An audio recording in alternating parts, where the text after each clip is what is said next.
of action is taking place behind us, but I've just ran into two people who've come all the way from Newcastle in England, Sophie and Charlotte. How are ye? Good, great, thank you very much. Really good, yeah. Very good. Ye came all the way over, two young ladies.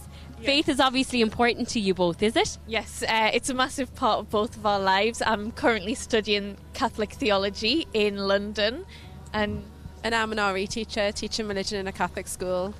Okay, wow. And how did you hear about the World Meeting of Families? well, we've known it's been coming up for quite a long time through friends and through like social media and just word of mouth, really. And you decided just to come over together?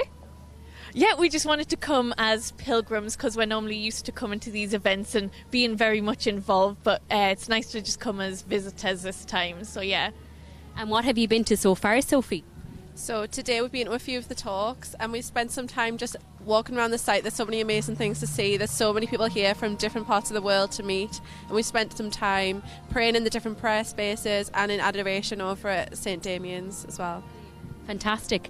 And Charlotte, something very interesting. You spent 2 years in the north of Ireland in a youth community, the Derry youth community. Yes. So you've a good understanding of the church in Ireland. Have you been really, I suppose, excited and delighted by what you've seen here? Yeah, I really have, because I love coming over back to Ireland because I loved it when I lived here for 2 years and ministering over here. So it's lovely to see that the church is so alive and so vibrant over here, and I got to bump into a lot of people that I lived with or met and worked with when I was in Northern Ireland. So it's just lovely to be back and lovely to see what the church is doing over here, especially for like the whole world to come and see as well. As two young ladies, who I'm going to guess you're probably in your early to mid-20s, yes. Yesterday we had a panel, we had a panel of speakers in the main arena talking about their hopes for love and marriage as young people. Maybe would you have anything you'd like to share with all those viewers who are watching this about your own hopes for marriage and for love, and maybe anything that spoke to you so far in the World Meeting of Families?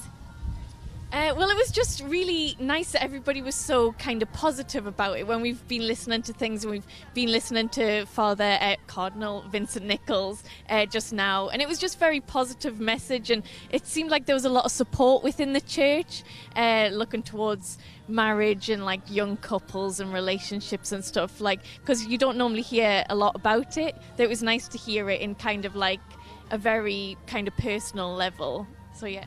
And what do you think, Sophie? Would you have similar thoughts? Yeah, another thing, just again, really, really positive, and talking about making the language of the church more accessible for young people. So there's some amazing things that Pope Francis has written, and he's finally kind of bringing it to a level where more people can access it and understand what the church is saying. Because it's a beautiful message, but we need to share it more, I think. Well, it's fantastic that you study in theology, Charlotte, and you, Sophie, as an RE teacher, that you've taken time on your summer break to come and be fed.